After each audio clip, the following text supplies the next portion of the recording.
Hey guys, welcome to another edition of Hillside. Look, that's 2 weeks in a row. I got it right now. Hillside, I'm glad to be with you. Sorry I didn't tape last week. They asked me to work late. I was like, yeah, sure. And then I remembered homecoming parade. Oh, it was fun. No, it was good. It was fun. It was good to see the young kids out there. Absolutely fun to see Illinois get a win. How about that?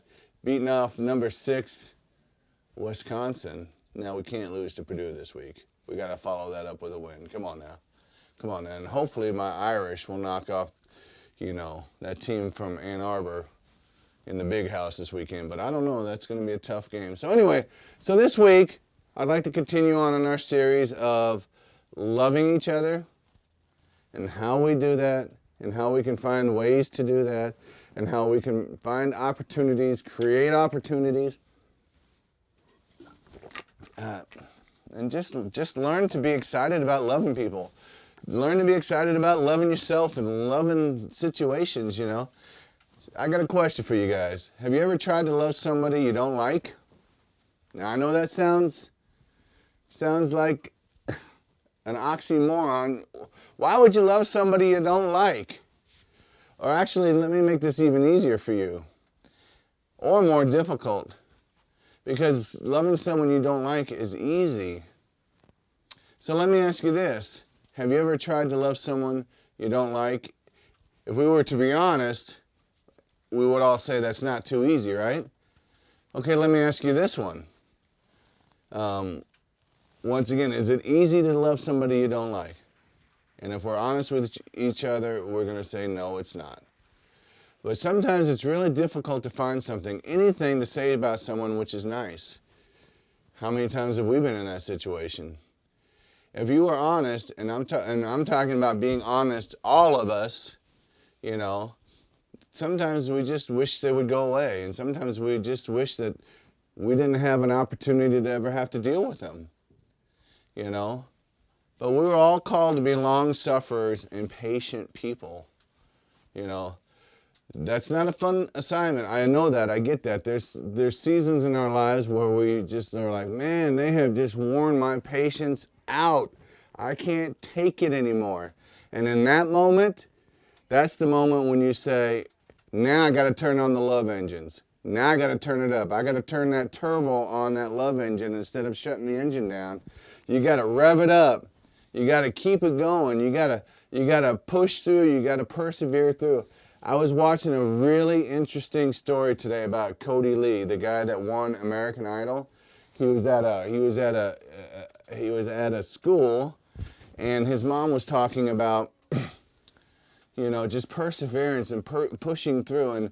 And one of the coolest moments was she knew he could sing, but when she really knew that he was going to be an entertainer and that he was going to be able to bless people, even though he was blind and had autism. They were I can't remember, I don't know if they were at Disney or they were at some park, and there was a group of guys that were singing a cappella, and they came up to Cody and was talking to his mom because he was like tapping to the beat and keeping beat and doing really good with that, and one of the guys came up and said, you got a pretty good beat, you keep pretty good time, and his mom was like, well, he can sing too. And they're like, really? So they brought him up. Okay, now here's the first challenge. Autistic children or autistic people don't really like to be around a lot of crowds. They don't like to be touched a lot. They don't like to be a lot of stimulus. They like lights down, noise down, very quiet, very calm. And so they brought Cody up, and they started singing Shout. And Cody started singing, and these guys were just blown away by this kid. Here's this kid that the world probably would look at and say, there's no opportunity for that kid. There's just no hope for that kid. There's no hope for a life for that kid. He's just stuck in the situation that he's at. And thank goodness his mother, in the moment that was going to change his life, she turned that love engine up. She revved that love engine up to 100 RPM, because what happened next is amazing. So once again, I said, autistic children don't really like to be touched and don't really like a lot of attention and a lot of stimulus. And they don't like, apparently I've learned they don't like to wear like jewelry, and they don't like watches. They don't really like anything on them that's constrictive. Well, one of the guys took off a necklace and went to put it on Cody, and before his mother could stop him, and his mother's like, oh my gosh, here we go. Here we go. Now at this point, here's the point I'm trying to make. Now at this point, she could have relied on past experiences. She could have relied on her fear to run over there and stop the situation from happening, but she trusted. She said, you know what, there could be a different outcome out there. And Cody, being autistic, grabbed his necklace, and his mom started panicking, thinking, oh, here we go. Looked at the necklace, put it down, and kept singing and didn't miss a beat, and he hasn't been the same since. His mom hasn't been the same since. His mom is like, this kid can push through anything he wants to. This kid can do what he wants, because she loved him so much that she wanted to give him every opportunity, even if it meant, you know, being fearful, even if it meant not knowing the outcome of what was going to come out of that. And look at what happened. The rest is history. This young guy went and won American Idol. He's brought autism to a whole new level of awareness. I mean, he's just an amazing man. He's going to do great things in this world. And it's because he had a mom that loved him. And he had a mom that believed in him and that trusted to push him through and to allow him to push himself through that moment. You know, because she could have just run over there and said, stop, stop, stop, stop, stop the singing, stop everything. Taking the necklace off and then and left. You know, thinking she's protecting Cody. You know, and probably would be. But in that moment, it was just that moment that just showed when you let love persevere in the situation and you let love rule the moment and you let love work through that moment, what comes out on the other side of that? Greatness. Greatness. You know, and it's just exciting. I just love his story. I loved watching him on American Idol. I loved his whole story. I loved that he got the golden buzzer. I just loved everything about this kid. He just was exciting. Excited. It's pure. It's real. It's not glitzy. He wasn't glitzy. He wasn't this, you know, trying to make a name for himself. He just loved singing, and his mom just wanted the world to hear that beautiful voice. So it's just amazing when you do that. So back to, you know, where it says Jesus calls us to be patient people. I know that's not a fun assignment, but here's the good news. We're not alone in this motion. You know, we do have a helper. We got somebody who long suffers for us and is patient with us and is an example of that. You know, we don't have to try to do this difficult task alone. And we can just you know, move on and work through this, you know.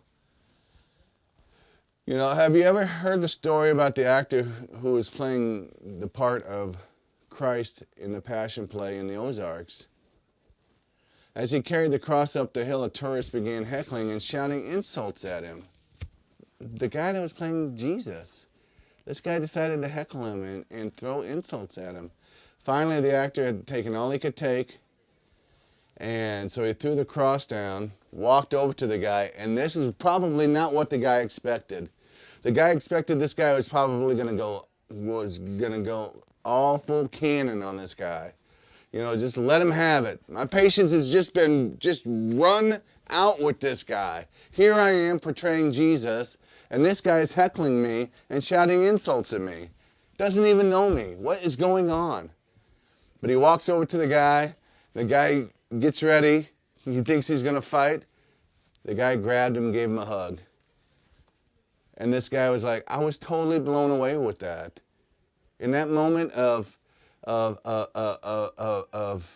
hate, this guy grabbed me and hugged me. And it was like, it just changed my life. He said, I don't even remember the stuff that I was saying to that guy. I don't remember anything. The shouts, I was just mad. And wanted to voice my opinion. But I'll remember the hug. And it just shocked me. And when I heard that story today, it was so amazing that he just walked over there, and while this guy is hurling insults at him, while this guy is just saying all this stuff about him, grabs him and gives him a hug. It's amazing. I wish I could get to that point. I wish when somebody was dogging me and talking to me, talking down to me, being whatever, that I could just walk over and say, you know what, brother, you need a hug. Or you need some love. You know what is going on? Instead of being like, you know what, I'll say that hug for another day. We need to do it today. And so it's just amazing that it's one of those stories that I just love hearing those kind of stories, because it's just like it just reignites that desire in me to just love people and to know that it can happen. It can happen. Loving people can happen. At the end of this show, I'm going to issue a challenge starting November 1st, because I think Thanksgiving is a wonderful holiday. I think it's so great, but I think it's become one of these rhetorical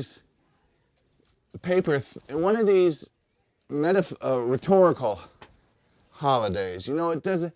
We say we're thankful for this and we're thankful for that, and yes, we are thankful. But what are we really mostly thankful for? Turkey, dressing, cranberries, football, naps. You know, but I want to challenge us starting November 1st with a challenge, and I'm going to wait till the end of the show to do that. And I just want us to be able to, when Thanksgiving Day comes, I want us to be able to sit down and say, you know what, I'm thankful that I could do this for 28 days. No, it's not fasting. You don't have to give up food. You don't have to give up any of that stuff. But I just want to challenge you, and I'm going to say that at the end of the show, but I'm going to challenge you, and I hope that we can all come together on this. I hope this will be an easy challenge. Should be an easy challenge. But anyway, so you know, it's just stories like that, you know. It's just, you know, I'd like to, you know, some scriptures in the Bible that I like that kind of helps me remember that. It says, if it is possible, as far as it depends on you, live at peace with everyone. Romans 12:18. Paul is talking to the Romans saying, if it is possible, as far as it depends on you, not the other person, you. Bringing peace into a situation often depends on us, you know, because no matter how much the lion is screaming at us, you know, we could choose to stand there and be silent like Daniel, you know, just in the midst, praying to God, you know, and just bringing peace if we have to do it ourselves. We must be completely humble, and we must be completely humble and gentle. We must be patient, bearing with one another in love. We must do that, bearing one another in love. Ephesians 4:2. That means walking with each other, bearing each other's, you know, situations, their burdens, what's going on, you know. Walk in love with these guys. Make every effort to live in a peace with all men and to be holy. Hebrews 12:14. You know, I could list so many other passages that remind us to love one another or to act in a certain manner. All of these scriptures are telling us the same thing. Sometimes it may be difficult, and not everybody will be easy as to love as you are, but if it's possible, we are to live with peace with everybody. You know, and today I'd like to focus on the first 3 verses of Corinthians 13, commonly called the love chapter. You know what they are. When a couple asks me to read, you know, most weddings start with these 3 verses. You know, we know what they are. You know. And so it's just, you know, Paul says it is more important than spiritual gifts. Love is absolutely number one. Number one criteria, number one response, number one of anything. You know, it's just great. You know, we sometimes we all have our own love languages. You know, I haven't read it, but my wife has, and all of us have a love language. It's called the 5 love languages, and I didn't really buy into that until we sat down and talked about it one night, and for me, my love language is words of affirmation. And it not words that not let me clarify. Words of affirmation does not mean, words of pumping somebody up. Words of affirmation for me is like, hey, that was a great job. I like you, I love you. Those words of affirmation feed my soul. My wife's words of love language is acts. When people do things, and so I love to serve my wife. I love to do things for my wife because I know that's part of her love language, and we can communicate with each other in love without ever having to say anything, because it's just we know each other's love language, and we all have one. I mean, it's proven. Like I said, I was kind of skeptical about it at first because I was like, how do you eat? But it hit me nails right on the head, And so it's just exciting to see that there are so many opportunities for love out there. There's so many, and people have this built-in longing for love inside them already. We just need to figure out how to reach that, how to target that, how to bring that out. Like I said, some people are work, some people are, words of affirmation. I don't remember the other ones, but there's just so many, and it's just when we do that, we can truly have peace in any situation, because it's just great.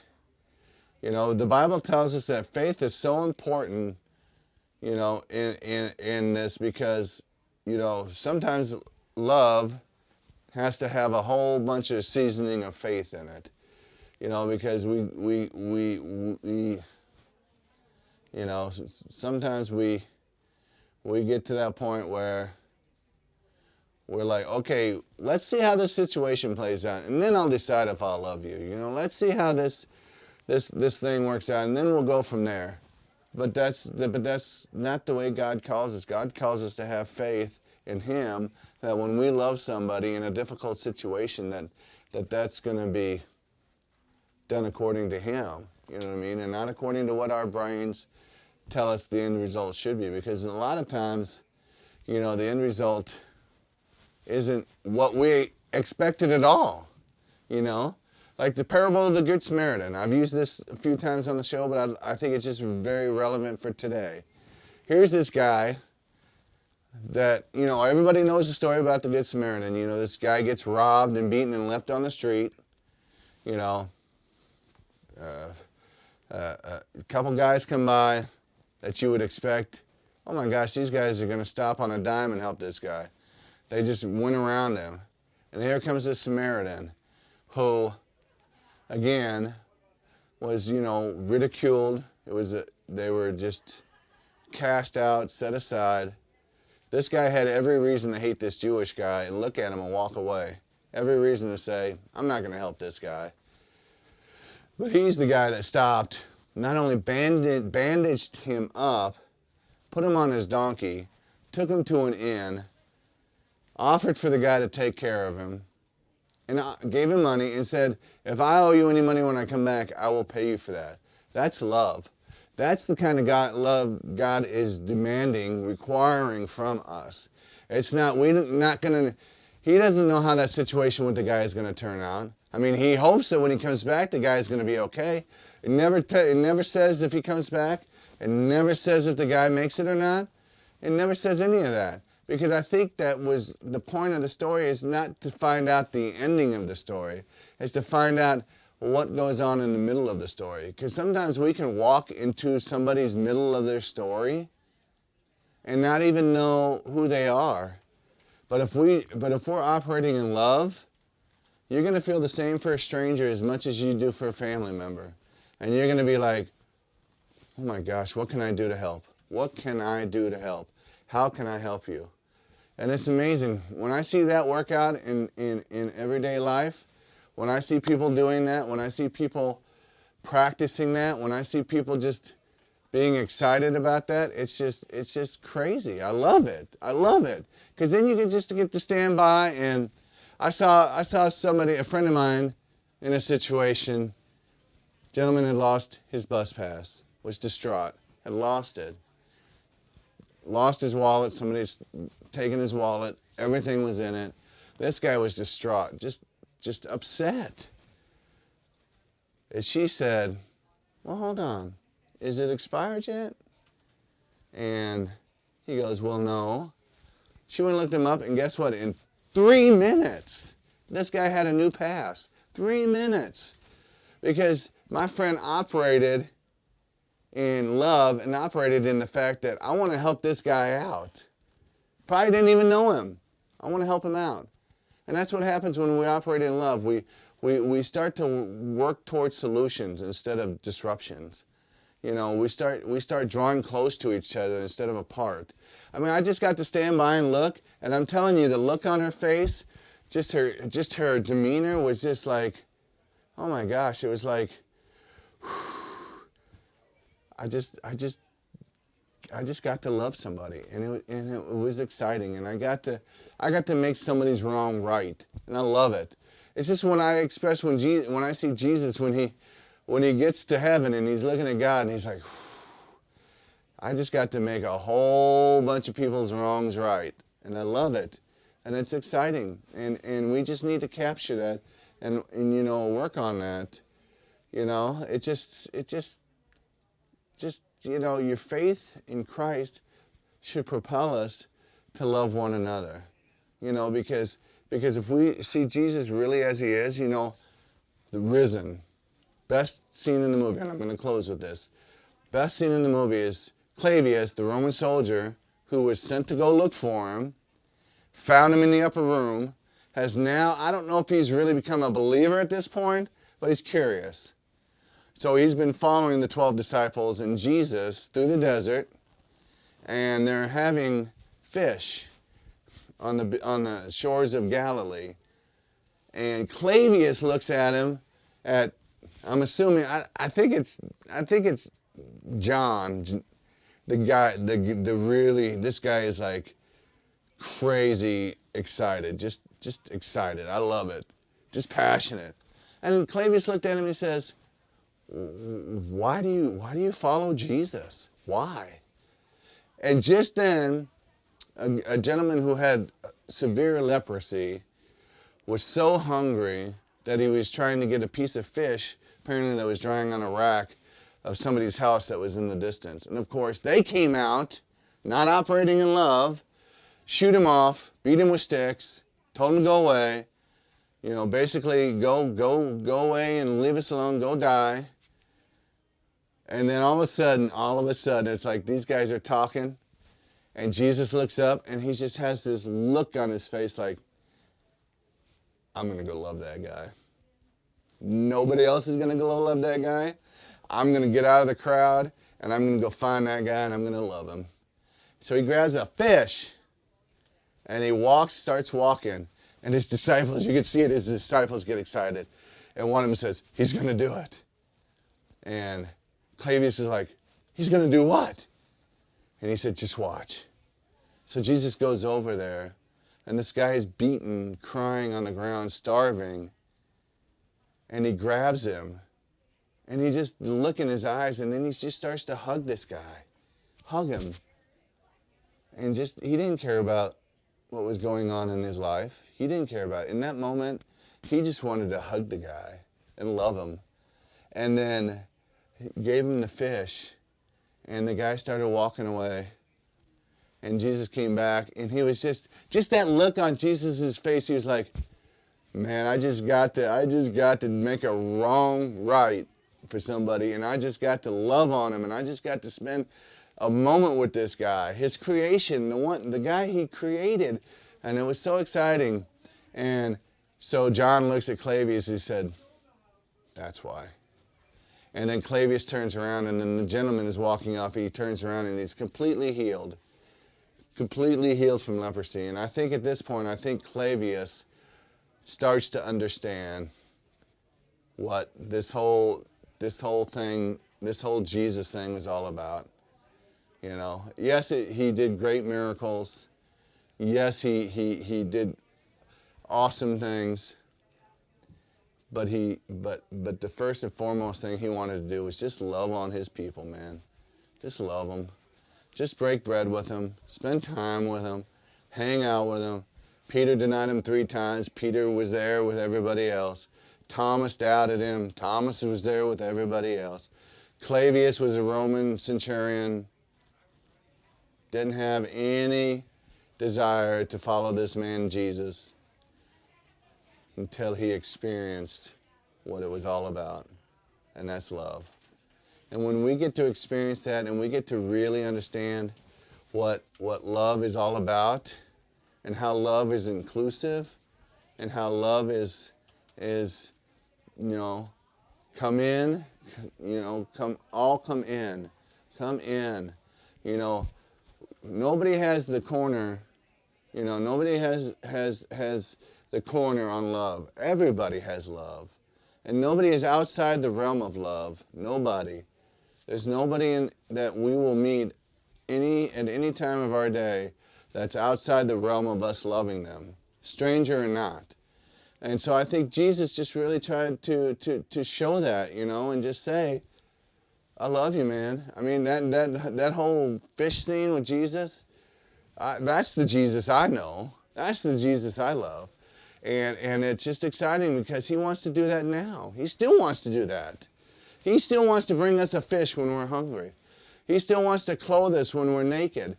He still wants to give us medicine and healing when we're sick. He still wants to be a company for us when we feel alone. And because the first and foremost thing is that he loves us. He loves all of us.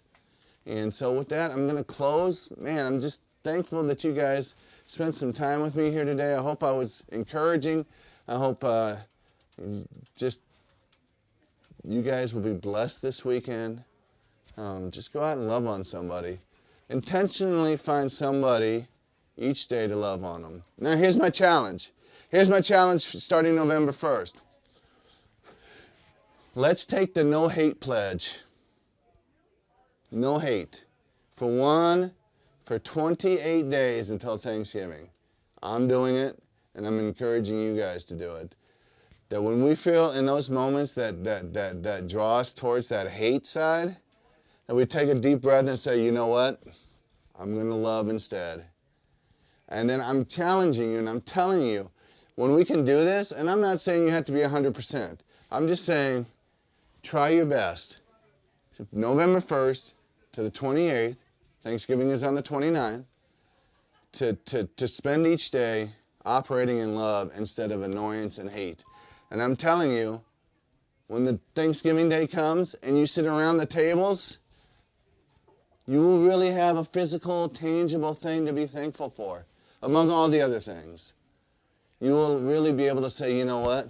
I just spent the last 28 days being put in opportunities I never ever thought I would dream myself to be in, that I would allow myself to be in, because in those situations that made me feel uncomfortable and irritated, I jumped in there with love, and man, coffees can happen, lunches can happen, moments of hugs can happen, breaking stuff. I mean, just this month of it's going to be overwhelming. I'm excited about it. I'm going to talk to my wife. She's going to do it. So I'd like everybody on here to just say, I'm going to take 28 days and I'm going to take the no hate pledge, and just see what happens. See what comes out of that. You'd be amazed when you look back on it after 28 days. You'd be amazed to look at all the situations and be able to say, man, look how different that situation is because I interjected love instead of hate. And I would just love you. Again, just have a great weekend. I challenge you with that. I'm gonna see you guys next week. I'm gonna see how you guys have been going with that. And we're gonna kick it off next Friday. So have a great weekend, guys. We love you here at Hillside. And just have a great, wonderful evening. Again, I always like to close with saying, go out and make a stranger a friend, but more importantly, don't make a friend a stranger. Don't let hate make friends strangers. Just love on them. Love people, no matter what. Love should be our true north in anything that we do in life. Till then, have a great weekend, guys.